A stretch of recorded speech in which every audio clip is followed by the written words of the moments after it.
Hi friends, welcome to our channel. இன்றைக்கி நம்ம ஒரு சூப்பரான ஈவினிங் ஸ்நாக்ஸ் தான் பார்க்க போகிறோம். ஸ்வீட் கார்ன் பக்கோடா செம கிறிஸ்பியாக இருக்கும், டேஸ்ட்டாக இருக்கும். ஒரு 5 நிமிஷம் இருந்தால் போதும் இந்த டிஷ் ரெடி பண்ணிடலாம்.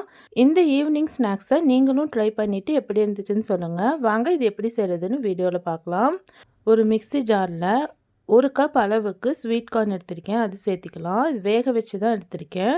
அது கூட 2 பச்சை மிளகா சேர்த்திக்கோங்க. அதுக்கப்புறம் 2 பல் பூண்டு சேர்த்திக்கோங்க. கொஞ்சமாக கருவேப்பிலை சேர்த்திக்கலாம். அப்புறம் ஒரு அரை டீஸ்பூன் அளவுக்கு சோம்பு சேர்த்திக்கோங்க. அதுக்கப்புறம் ஒரு துண்டு இஞ்சி சேர்த்திக்கலாம். இது எல்லாத்தையுமே நல்லா கொரகொரப்பாக அரைச்சிட்டு வந்துடுங்க. ரொம்ப பேஸ்ட்டாக வேண்டாம், கொரகொரப்பாக அரைச்சிக்கோங்க. பாருங்கள், இந்த மாதிரி அரைச்சிட்டு வந்துடணும். இதை இப்போ தனியாக ஒரு பவுலில் மாற்றிக்கோங்க. அது கூடவே 2 டேபிள் ஸ்பூன் அளவுக்கு கடலை மாவு சேர்த்திக்கோங்க. அப்புறம் 1 டீஸ்பூன் அளவுக்கு அரிசி மாவு சேர்த்திக்கோங்க. அப்புறம் இதுக்கு தேவையான அளவு உப்பு சேர்த்திக்கலாம்.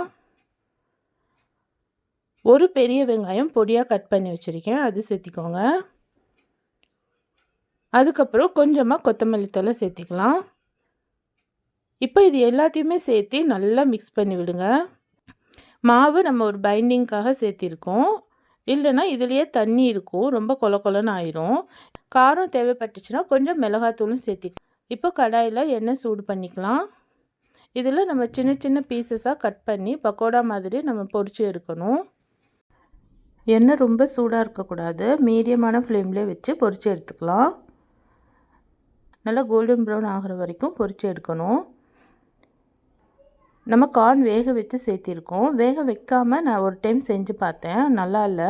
அதனால தான் வேக வச்சு செஞ்சேன். வேக வச்சு சேர்த்துனா தான் டேஸ்ட்டாக இருந்துச்சு.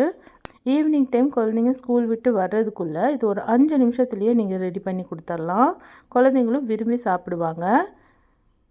இந்த மாதிரி இன்ட்ரெஸ்டிங்கான வீடியோஸ் எல்லாமே நம்ம சேனலில் இருக்குது, நீங்கள் போய் பார்த்து சப்போர்ட் பண்ணுங்கள்.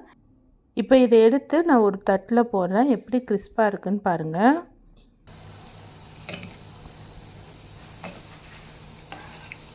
பாருங்கள், கிறிஸ்பியான டேஸ்டான ஸ்வீட் கார்ன் பக்கோடா ரெடி ஆயிடுச்சு. இதை கெச்சப் கூடயும் சாப்பிட்லாம், இல்லை புதினா சட்னி இருந்தால் அது கூடயும் சாப்பிட்லாம். ரொம்ப ரொம்ப டேஸ்ட்டாக இருக்கும். நீங்களும் ட்ரை பண்ணி பார்த்துட்டு எப்படி இருந்துச்சுன்னு சொல்லுங்கள். இந்த வீடியோ உங்களுக்கு பிடிச்சிருக்குன்னு நம்புகிறேன். பிடிச்சிருந்துச்சுன்னா நம்ம சேனலை லைக் பண்ணுங்கள், ஷேர் பண்ணுங்கள், சப்ஸ்கிரைப் பண்ணுங்கள். தேங்க்யூ ஃபார் வாட்சிங்.